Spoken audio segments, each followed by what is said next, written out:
Nagpalabas po ng pahayag ang GMA-DCBB kaugnay sa ulat ng Philippine Daily Inquirer na nakatanggap umano ang ilang broadcaster kabilang radio anchor na si Melo Del Prado ng kickback mula sa PDAF. Narito ang pahayag. Nagbibigay ang GMA Network ng mahigpit at malalim na pagpapahalaga sa professional at ethical conduct ng lahat ng mga empleyado nito. Partikular ang mga nakatalaga sa news and public affairs sa lahat ng platform. Anumang impormasyon patungkol sa alinmang aktibidad na hindi tumutugma sa aming core values at code of standards ay aming sineseryoso. Bilang pagsunod sa standard procedure, magsasagawa kami ng malalimang investigasyon sa anumang aligasyon ng paglabag.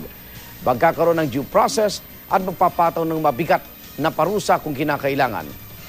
Pansamantala, magpapatuloy kami sa mahigpit na pagpatupad ng pagtalima sa professional at personal behavior ng aming mga tauhan na naaayon sa aming mga pamantayan at core values. Ang pahayag mong ito ay mula kay Mike Enriquez, consultant ng Radio Operations Group.